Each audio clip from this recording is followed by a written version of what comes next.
فلاحی صاحب ہے نا، انہوں نے اور اس نظریے کو زیادہ بہتر طریقے سے پیش کیا، اور اس نظریے کے ماننے والوں کو مدرسۃ الفراہی بھی کہا جاتا ہے، ٹھیک ہے۔ چلیں، ہاں تو یہ سب چیزیں ہم لوگوں نے قرآن کو الگ الگ طریقے سے دیکھا ہے، الگ الگ طریقے سے کتابیں لکھی ہیں، تو سب کچھ پڑھنے کی چیزیں ہیں نا، ہم لوگوں نے تو کچھ پڑھا ہی نہیں ہے ابھی، ٹھیک ہے، بہت جتنا پڑھا ہے اس کا 1000 گنا زیادہ ابھی بچا ہوا ہے پڑھنے کے لیے۔ چلیں، تو یہ نظام القرآن کا نظریہ حمید الدین فراہی صاحب نے دیا تھا، ٹھیک ہے، اس کو پیش کیا تھا۔ وہ عبد الحمید بن عبد الکریم بن قربان قنبر الانصاری الفراہی، ان کا نام پورا کیا؟ عبد الحمید بن عبد الکریم، نام ان کا عبد الحمید ہے، والد صاحب کا نام عبد الکریم ہے۔ کان العلامہ حمید الدین الفراہی 1863 میں پیدا ہوئے، 1930 میں وفات ہوئی تھی۔ عالما اسلامیا نابغا فی جنوب آسیا، واشتہر لعملہ الرائد لنظریۃ نظام القرآن، ان کی جو اصل شہرت ہے وہ نظریہ نظام القرآن کی وجہ سے ہے۔ وكان ايضا ابن خال العالم والمؤرخ الشهير العلامہ شبلی نعمانی، یہ کوشچن میں آ چکا ہے۔ علامہ شبلی نعمانی رحمۃ اللہ علیہ کے یہ کون تھے؟ ابن خال تھے۔ ابن خال کس کو کہتے ہیں بتائیں؟ بتائیں، خالہ خالہ کا بیٹا ہے خال کا معنی کیا ہوتا ہے؟ ماموں نا، ماموں، ہاں سر ہاں، تو یہ ماموزاد بھائی تھے، ٹھیک ہے، ابن خال مطلب کیا ہوا؟ ماموزاد بھائی۔ 1914 میں یہ علامہ شبلی نعمانی صاحب کے بارے میں دیا ہوا ہے۔ چلیے، وَتَعَلَّمَ مِنْهُ اللغة العربیہ، لغت عربیہ انہوں نے علامہ شبلی صاحب سے ہی پڑھی تھی، انہی سے سیکھی تھی، ٹھیک ہے۔ ولد فی قریۃ فریحہ، کہاں یہ پیدا ہوئے؟ فریحہ کے اندر، فریحہ ایک گاؤں کا نام تھا، اور ڈسٹرکٹ کون سی؟ اعظم گڑھ، اور وفات ان کی کہاں ہوئی؟ متھرا میں۔ متھرا جانتے ہیں نا، یو پی کے اندر ہے نا، جہاں یہ لوگ بہت زیادہ جاتے ہیں، کون لوگ؟ وہ ہندو لوگ ہاں، متھرا، ٹھیک ہے، ان کا مقدس مقام ہے وہ، تو وہیں ان کی وفات ہوئی۔ پیدا کہاں ہوئے؟ اعظم گڑھ میں، فریحہ ایک گاؤں کا نام ہے وہاں پہ، اسی کی طرف منسوب کر کے ان کو فراہی کہا جاتا ہے، ٹھیک ہے، اور وفات کہاں ہوئی؟ متھرا کے اندر۔ حافظ القرآن عن ظہر قلبہ صغیرا، بچپنے میں ہی قرآن پاک حفظ کر لیا، جیسا اس زمانے میں ہوا کرتا تھا۔ ثم تلقى دروس اللغة الفارسية على يد المولوی مہدی حسین من قرية چیتارا، وبرع فيها حتى نظم فيها الشعر وهو ابن 16 عاما۔ فارسی زبان کے دروس انہوں نے مولوی مہدی حسن صاحب سے پڑھے، اب اتنا نام یاد رکھنا آپ کے لیے ضروری نہیں ہے۔ جب اس میں ماہر اتنے ہو گئے کہ یہ 16 سال کی عمر سے ہی شعر لکھنے لگے فارسی میں، ٹھیک ہے، 16 سال کی عمر سے ہی۔ كما تلقى العلم في الحلقة الفقيه الحنفي المحدث علامہ شیخ ابو الحسنات محمد عبد الحی اللکھنوی، ٹھیک ہے، عبد الحی لکھنوی بہت مشہور اور بہت بڑے عالم تھے، ہے نا، یہ بھی فرنگی محل کے ہی تھے، عبد الحی فرنگی محلی بھی ان کو کہا جاتا ہے، عبد الحی لکھنوی بھی کہا جاتا ہے۔ یہ عبد الحی حسنی نہیں ہے جو ہمارے سلیبس میں ہے، یہ وہ نہیں ہے، ٹھیک ہے، یہ الگ ہیں، عبد الحی لکھنوی یا عبد الحی فرنگی محلی بھی ان کو کہا جاتا ہے۔ تو ان سے انہوں نے علم حاصل کیا۔ ثم سافر الى لاہور، پھر یہ لاہور چلے گئے، اور وہاں پر مولانا فیض الحسن سہارنپوری صاحب سے ادب عربی کو پڑھا، ٹھیک ہے، فیض الحسن سہارنپوری صاحب ہمارے سلیبس میں بھی ہیں، ہے نا، یس سر ہاں، تو ان سے انہوں نے ادب عربی کو پڑھا، کس نے؟ فراہی صاحب، ہے نا، تو یہ ان کے استاد تھے فیض الحسن صاحب۔ ولما صار ابن الواحد والعشرین، جب یہ 21 سال کے ہوئے، تم قبولہ فی جامعۃ علی چرا لیدرس الفروع الجدیدہ للعلم، تو انہوں نے علی گڑھ مسلم یونیورسٹی میں ایڈمیشن لیا تاکہ وہاں پر دوسری چیزوں کو پڑھ سکیں۔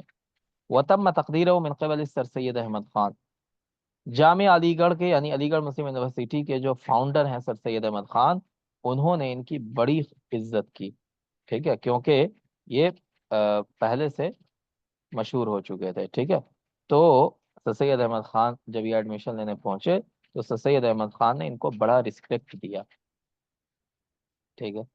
ترجم اجزاء الطبقات الكبرى لابن شهاب الزهري الفارسی حينما كان يدرس في الجامعہ، جب یہ جامعہ میں پڑھ رہے تھے یعنی مسلم یونیورسٹی میں، تو اسی وقت انہوں نے پڑھائی کے دوران ہی طبقات الکبریٰ کے کچھ اجزاء کا ترجمہ کیا تھا۔ ابن شہاب زہری کی جو کتاب ہے طبقات الکبریٰ، اس کے کچھ حصوں کا انہوں نے ٹرانسلیشن کیا۔ وحصل على اللسانس فی الفلسفہ الحدیثہ، ماڈرن فلسفی کے اندر انہوں نے گریجویشن کیا، کہاں سے؟ الہ آباد یونیورسٹی سے، ٹھیک ہے، الہ آباد یونیورسٹی سے انہوں نے گریجویشن کیا ماڈرن فلسفی میں۔ اسی طرح ایک کتاب تھی ایسوپس فیبل، انگلش کتاب تھی، اس کتاب کو انہوں نے عربی میں ٹرانسلیٹ کیا، یہ کوشچن میں آتا ہے، ٹھیک ہے۔ ایسوپس فیبل کو انہوں نے عربی میں ٹرانسلیٹ کیا، اور عربی میں اس کا نام کیا رکھا؟ امثال آصف الحکیم، سمجھ گئے؟ تو یہ ایک کتاب تھی جس کو انہوں نے ٹرانسلیٹ کیا تھا۔ بعد ان اکمل دراسات وقام العلامہ حمید الدین الفراہی بتدریس اللغة العربية في المؤسسات العديدة بما فيها جامعة الإجارة ودار العلوم بحیدرآباد، جب ان کی پڑھائی کمپلیٹ ہوئی تو حمید الدین فراہی صاحب نے کئی سارے اداروں میں عربی زبان پڑھائی، ان میں علی گڑھ یونیورسٹی بھی ہے اور اسی طرح دارالعلوم حیدرآباد میں بھی پڑھایا، ٹھیک ہے۔ چلیں اس کو یاد رکھیے گا، یہاں پہ انہوں نے پڑھایا ہے۔ تعلم أيضا اللغة العبرية على يد المستشرق الألماني وأستاذ اللغة العربية في جامعة الإجارة حينئذ یوسف ہارویتز، ٹھیک ہے، جوزف ہارویٹز ہے نا، ہارویٹز، یہ وہاں پہ استاد تھے، عربی زبان کے پروفیسر تھے، کہاں پہ؟ علی گڑھ مسلم یونیورسٹی میں، اور یہ کیا تھے؟ ایک جرمن مستشرق تھے۔ مستشرق کس کو کہتے ہیں انگلش میں؟ کیا کہتے ہیں مستشرق کو؟ ایڈوائزر، اورینٹلسٹ کہتے ہیں۔ کیا کہتے ہیں؟ اورینٹلسٹ، ٹھیک ہے، مستشرق، اورینٹلسٹ کس کو کہتے ہیں؟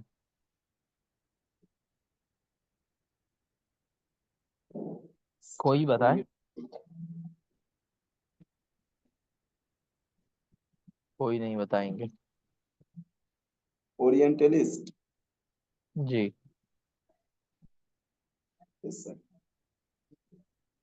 ٹھیک ہے۔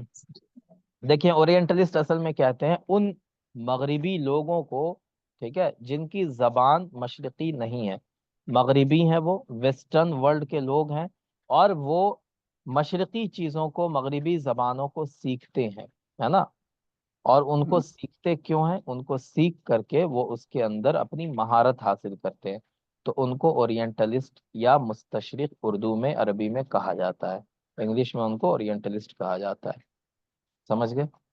بتائیں، ہاں چلیں، کیونکہ استشرق یستشرق استشراقا، ہے نا، اس کے معنی کیا ہوتے ہیں آپ کو پتہ ہے؟ باب استفال کی خاصیت ہے، کیا خاصیت ہے بتائیں، کون سی خاصیت اس میں پائی جا رہی ہے؟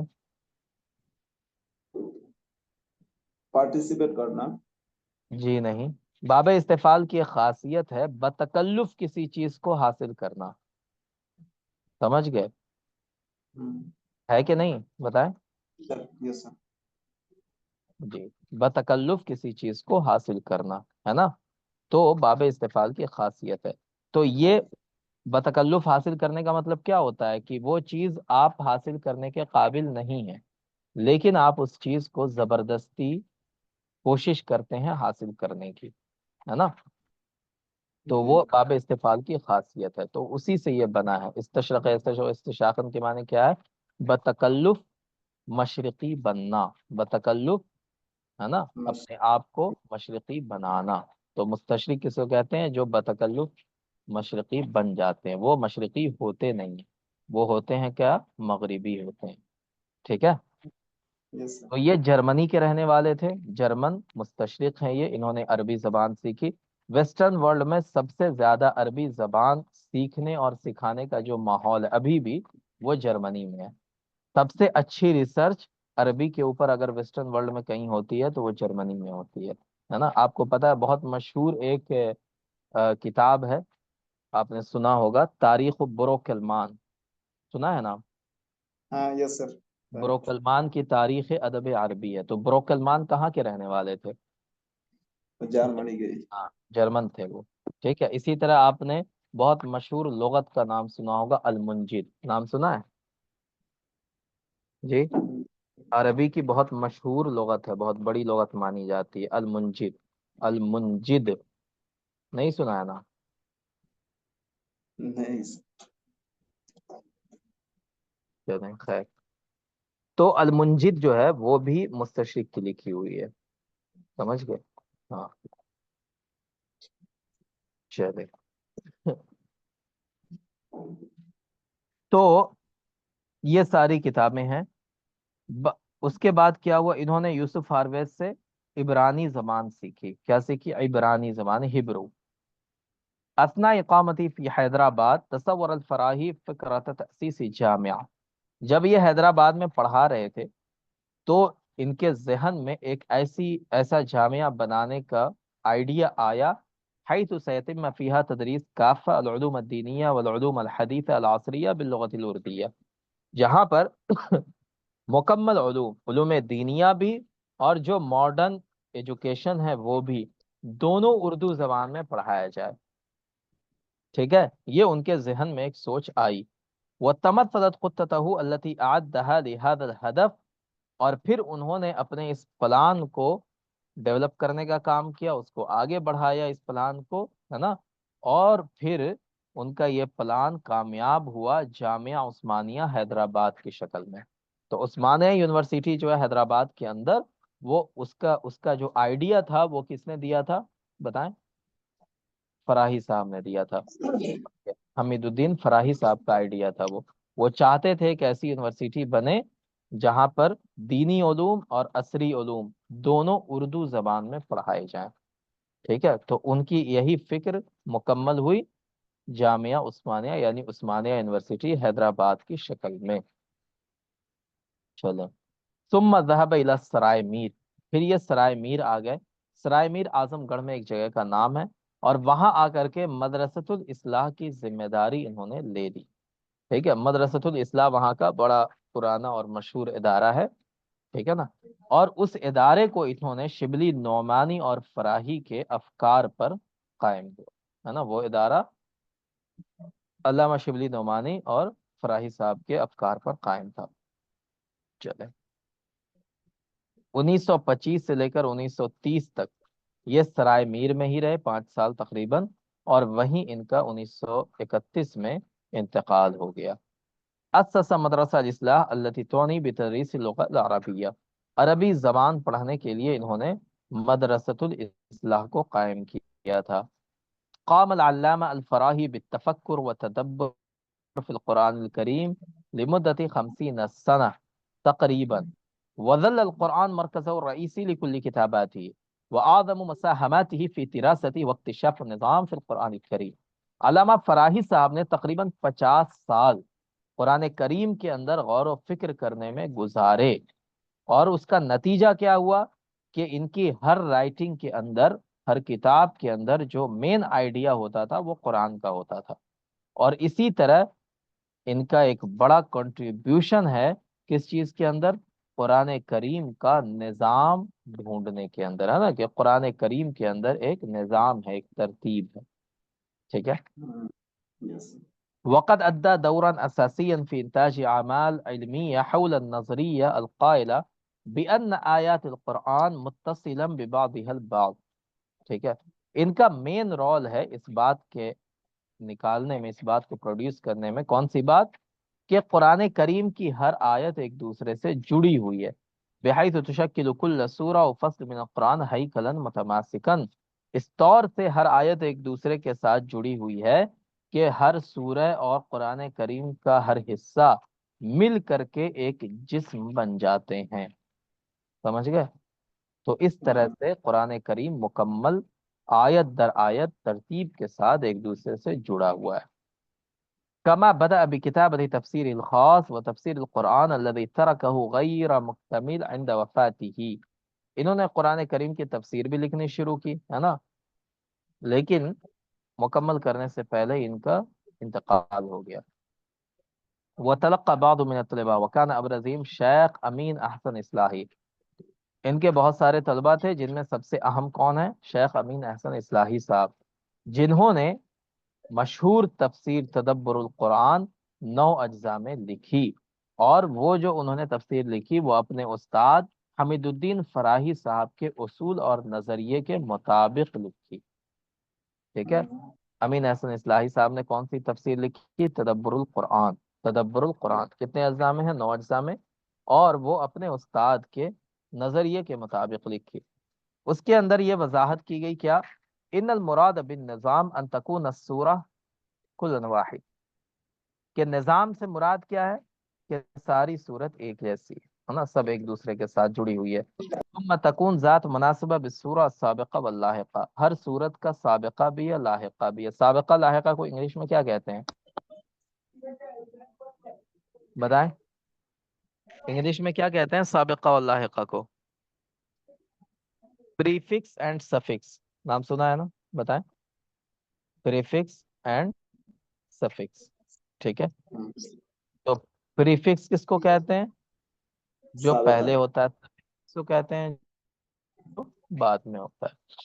ٹھیک ہے. اور اردو میں اس کے لیے کیا لفظ استعمال ہوتا ہے؟ سیاق و سباق. سیاق و سیاق و سباق تو سباق. سنا ہی ہوگا. ہاں. تو اردو میں سیاق و سباق کا لفظ استعمال ہوتا ہے. سیاق کا مطلب کیا ہوتا ہے؟ کہ جو چیز پیچھے ہے. سباق کا مطلب کیا ہوا؟ جو چیز آگے ہے.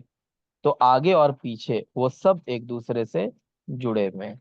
او باللتی قبلها وبعدها على بعد منها فكما ان الآیات ربما تكون معترضہ. بعض دفعہ کیا ہوتا ہے کہ آیتیں جملہ معترضہ کے طور پر آ جاتی ہیں، اور اسی طرح بعض مرتبہ پوری کی پوری سورہ ہی معترضہ کے طور پہ آ جاتی ہے. تو سمپل سی بات کیا ہے کہ جہاں پہ آپ کو لگتا ہے کہ ترتیب ٹوٹ رہی ہے، وہ اصل میں ترتیب نہیں ٹوٹتی ہے، بلکہ وہ آیت یا وہ سورہ معترضہ کے طور پر آئی ہوتی ہے. سمجھ گئے؟ وعلى یس هذا سر. الاصل نرى القرآن کلاما واحدا.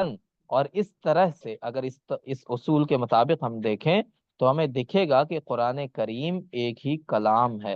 ذا مناسبت و ترتیب فی اجزائہ، جس کے اجزاء میں ترتیب اور مناسبت موجود ہے شروع سے لے کے لاسٹ تک.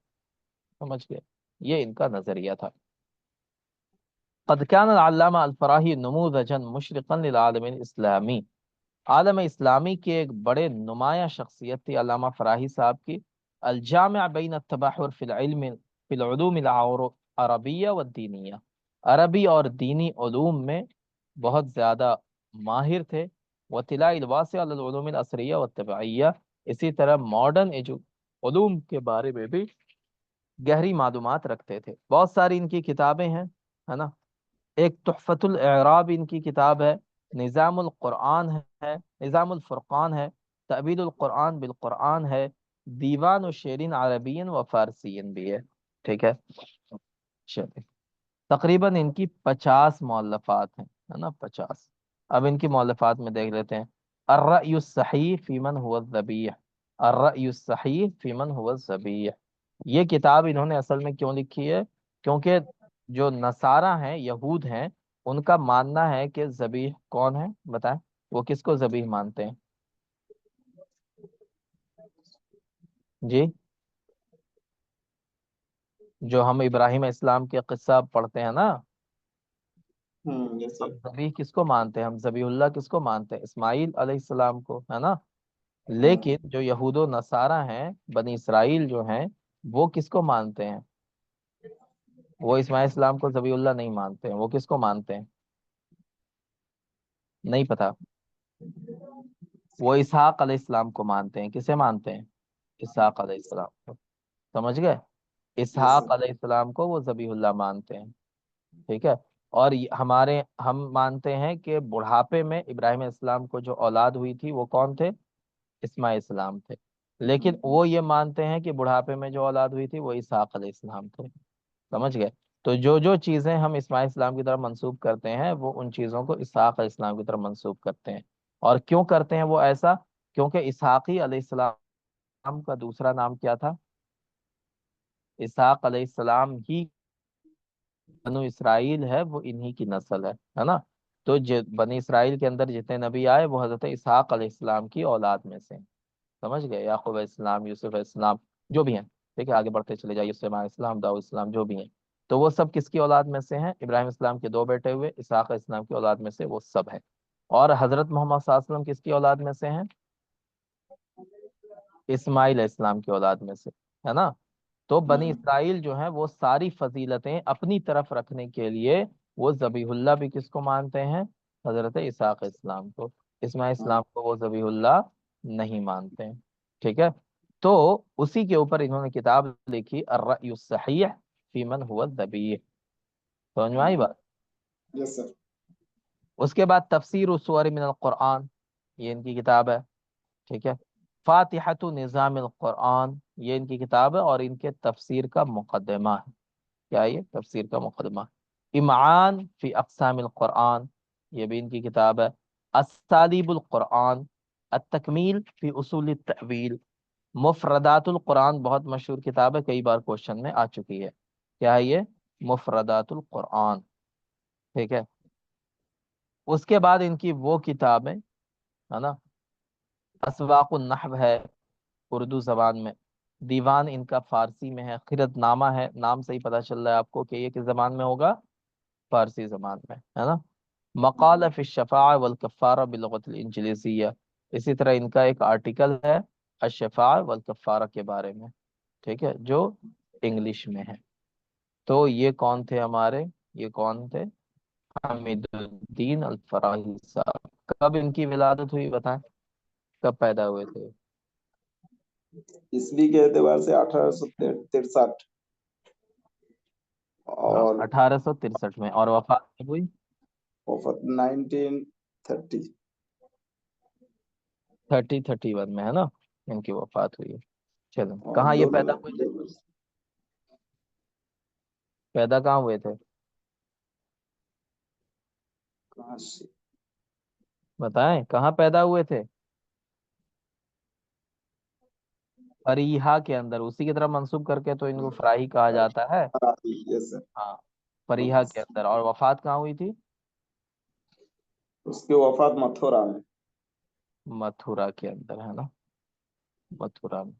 تو فریحا میں ولادت اور متھرا میں وفات، ٹھیک ہے؟ پڑھائی انہوں نے ایم یو میں بھی کی، ہے نا، الہ آباد یونیورسٹی سے بھی کی، ٹھیک ہے؟ اور پڑھایا انہوں نے کہاں کہاں؟ علی گڑھ میں بھی پڑھایا، پھر جامعہ حیدرآباد میں بھی پڑھایا، ہے نا؟ ان کے فکر کا، ان کے آئیڈیا پر کون سی یونیورسٹی بنی؟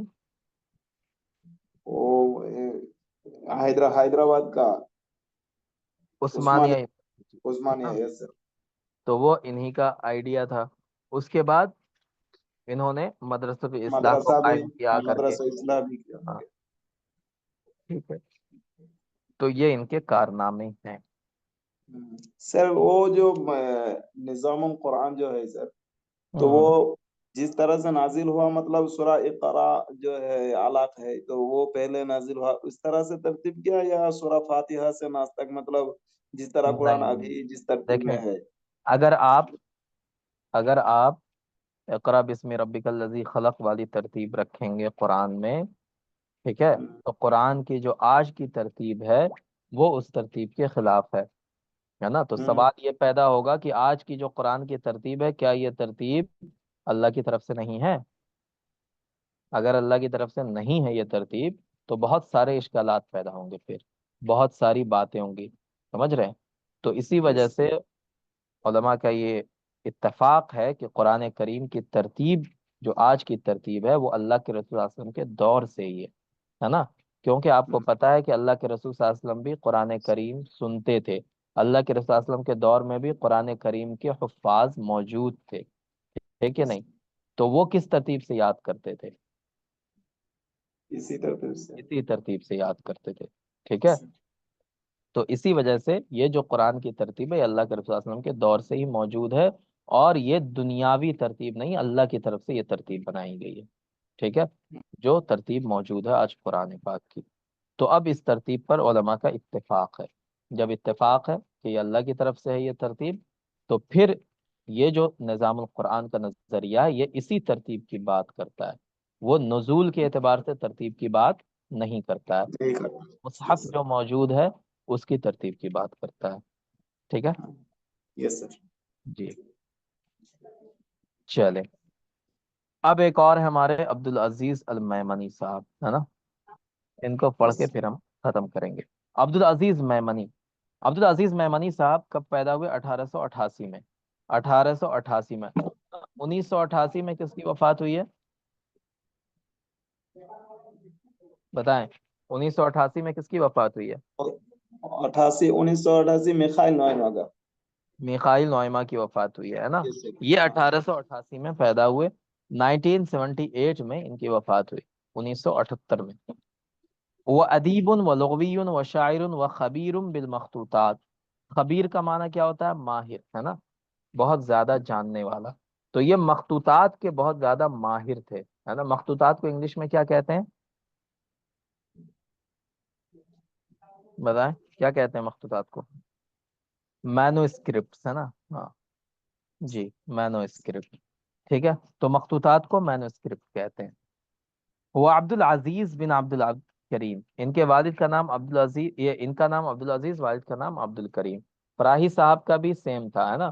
ان کا نام عبد الحمید، والد کا نام کیا تھا ان کے؟ فراہی صاحب کے والد کا نام بھی کیا ہے؟ عبد الکریم ہے نا. دونوں کے والد کا نام سیم ہے، عبد الکریم. ٹھیک ہے، چلیں. بن یعقوب المیمنی الراجکوتی، یہ راجکوٹ کے رہنے والے تھے. راجکوٹ کہاں ہے؟ کس اسٹیٹ میں ہے راجکوٹ؟ نہیں پتا. بہار. راجکوٹ گجرات میں ہے نا. کہاں ہے؟ او سر. ہاں سر. گجرات کے اندر ہے نا. آپ میں سے کوئی کرکٹ وکٹ نہیں دیکھتے ہیں کیا؟ راجکوٹ میں اسٹیڈیم بھی ہے، کرکٹ اسٹیڈیم. ہاں، چل نریندر مودی کا. نہیں، وہ الگ ہے. ولید فی راجکوٹ و الیہا انتسب. راجکوٹ میں یہ پیدا ہوئے اور اسی کی طرف منسوب کر کے ان کو راجکوٹی کہا جاتا ہے. اور وفات ان کی کہاں ہوئی؟ کراچی کے اندر، پاکستان میں جو کراچی ہے وہاں ان کی وفات ہوئی ہے. پیدا راجکوٹ میں ہوئے، وفات کراچی میں ہوئی. ٹھیک ہے نا. کب ہوئی؟ 1978 میں. ونشأ فی بیت عریق فی التجارہ. اب گجرات کے رہنے والے تھے تو بزنس تو ہو گئی. تو ان کے خاندان میں سب لوگ کیا تھے؟ تاجر تھے. تجارت والا خاندان تھا ان کا. کیا نا مختصاً فی معرفت المخطوطات العربیہ فی الہند.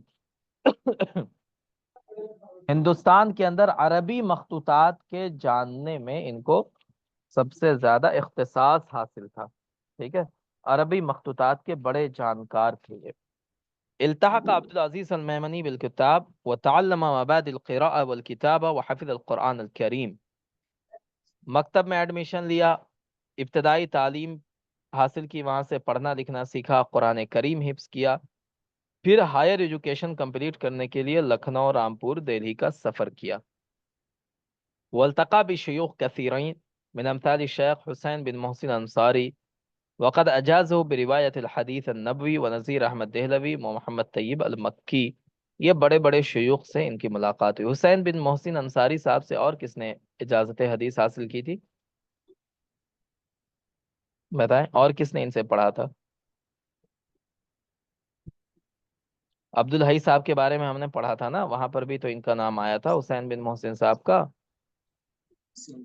ہم، چلے، تو ان سے انہوں نے پڑھا تھا اور روایت حدیث کی اجازت حاصل کی. نذیر احمد دہلوی صاحب سے بھی پڑھا.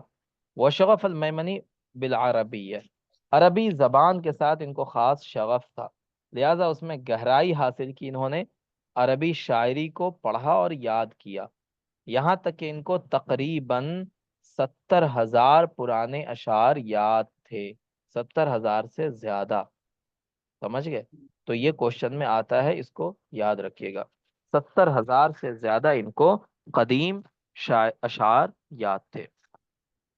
وَكَانَ يَحْفَظُ دیوان المتنبی کاملاً، دیوان متنبی پورا انہوں نے حفظ کر رکھا تھا. ٹھیک ہے، پورا دیوان متنبی کیا کر رکھا تھا؟ حفظ کر رکھا تھا. لقب بلسان العرب فی الہند، ان کا لقب پڑ گیا تھا کیا؟ لسان العرب فی الہند. لسان العرب فی الہند، یہ ان کا لقب ہو گیا تھا. ٹھیک ہے، لسان العرب فی الہند. وبدأ المیمنی حیاتہ بالکلیہ الاسلامیہ پیشاور حیث قام بتدریس العربیہ والفارسیہ. میمنی صاحب نے اپنی جب زندگی کی ابتدا کی، ٹھیک ہے، عملی زندگی کی، علمی نہیں عملی، تو سب سے پہلے انہوں نے اسلامیہ کالج پشاور میں عربی فارسی پڑھایا. ٹھیک ہے، کہاں پر؟ پشاور میں. پھر وہاں سے یہ کہاں چلے آئے؟ کلیت الشرقیہ، مدینہ لاہور. لاہور کے اندر شرقیہ کالج ہے، وہاں یہ پڑھانے لگے. کہاں پہ؟ لاہور میں. لاہور کہاں پر؟ پنجاب کا صوبہ ہے. ثم استقر بالجامعۃ الاسلامیہ فی علی گڑھ، پھر علی گڑھ مسلم یونیورسٹی میں آنے لگے. ٹھیک ہے، یہاں آ گئے. وظل يتدرج بها في المناصب العلمية حتى عين رئيسا للأدب العربي بالجامعة. یہاں یہ ترقی کرتے رہے یہاں تک کہ عربی ڈپارٹمنٹ کے کیا بن گئے؟ یہ چیئرمین بن گئے. سمجھ گئے؟ عربی ڈپارٹمنٹ کے چیئرمین بن گئے. کہاں پر؟ علی گڑھ مسلم یونیورسٹی میں. اور وہیں یہ رہے ریٹائرمنٹ تک. ٹھیک ہے، تو ریٹائرمنٹ تک عبدالعزیز میمنی صاحب کہاں رہے؟ علی گڑھ مسلم یونیورسٹی. ٹھیک ہے نا. چلے، تو سب سے پہلے کہاں سے اسٹارٹ کیا؟ کلیہ اسلامیہ پشاور سے. ٹھیک ہے، اس کے بعد کلیت الشرقیہ لاہور، پھر علی گڑھ مسلم یونیورسٹی. یہاں پہ ریٹائرمنٹ تک رہے اور اس بیچ میں یہ عربی ڈپارٹمنٹ کے چیئر پرسن بھی بنے. ٹھیک ہے. لکنہ لم یرکن للراحہ فلبى دعوى جامعہ کراچی بپاکستان. جیسے یہاں ریٹائر ہوئے تو ریٹائرمنٹ کے بعد آرام نہیں کیا انہوں نے، بلکہ کیا کیا؟ کراچی یونیورسٹی پاکستان سے ان کو بلایا گیا تو یہ وہاں چلے گئے اور وہاں پر عربی ڈپارٹمنٹ کے کیا بن گئے؟ یہ چیئرمین بن گئے. سمجھ گئے؟ تو علی گڑھ مسلم یونیورسٹی میں بھی تھے اور کراچی یونیورسٹی میں بھی عربی ڈپارٹمنٹ کے کیا رہے؟ یہ چیئر پرسن رہے. چلے، اس کے علاوہ دوسرے علمی منصب بھی ان کو ملے. فتولى ادارۃ معهد الدراسات الاسلامیہ لمعارف پاکستان. پاکستان کے اندر ایک ادارہ تھا معہد الدراسات الاسلامیہ، اس کے ذمہ دار بھی یہ رہے اور اسی جامعہ میں اپنی وفات تک یہ کام کرتے رہے. کس جامعہ میں؟ جامعہ کراچی میں. ٹھیک ہے، کراچی یونیورسٹی میں. وكان المیمنی واسع الثقافہ العربیہ. عربی ثقافت کے بڑے جانکار تھے میمنی صاحب، ہے نا. اسی وجہ سے وأتاح له دأبه الشديد في مطالعة خزائن الهند التي تحوي آلاف الكتب العربية المخطوطة أن يقف على النوادر منها وأن يتحف المكتبة العربية بما تيسر له تبعه فيها. ٹھیک ہے، خزائن الہند کے مطالعے میں ان کی شدید دلچسپی تھی. ایک منٹ ذرا رکیے گا، پانی پی لیں.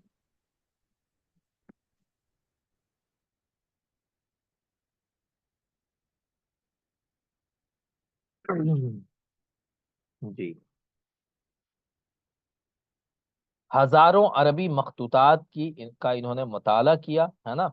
کیوں مطالعہ کیا؟ تاکہ کون سی چیز نوادرات میں سے اس کو جان سکے. نوادر کس کو کہتے ہیں؟ ان کتابوں کو کہتے ہیں جو ایک ہی جگہ پائی جاتی ہے نا.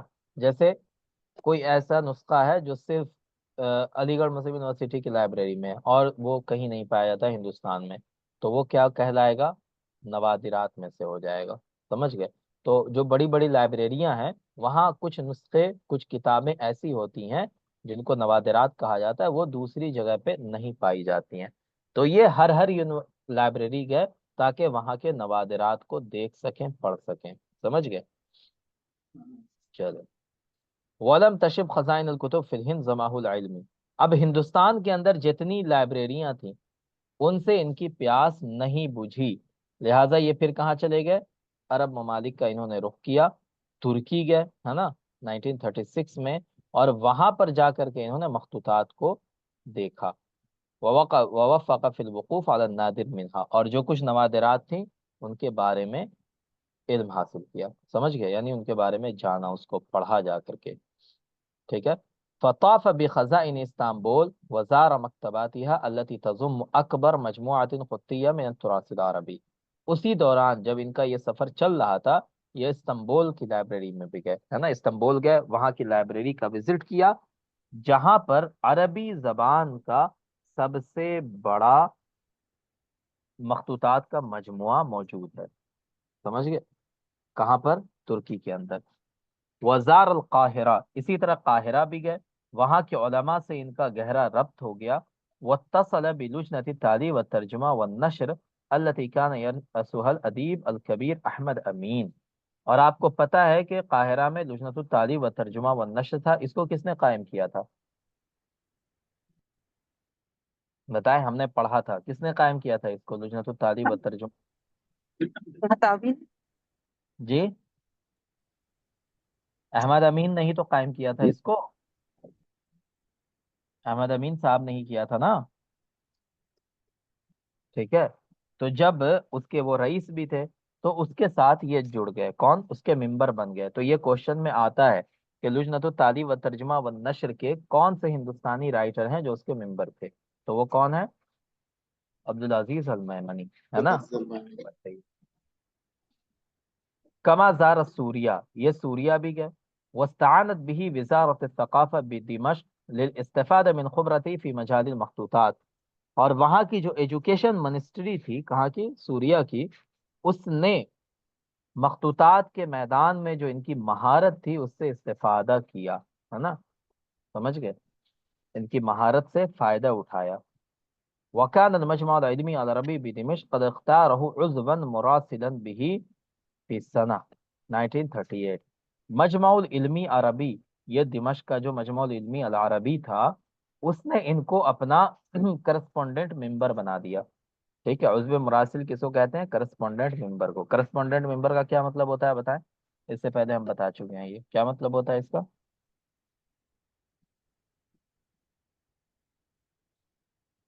کرسپونڈنٹ کورس کا کیا مطلب ہوتا ہے بتائیں؟ کرسپونڈنٹ کورس کا نام سنا ہے؟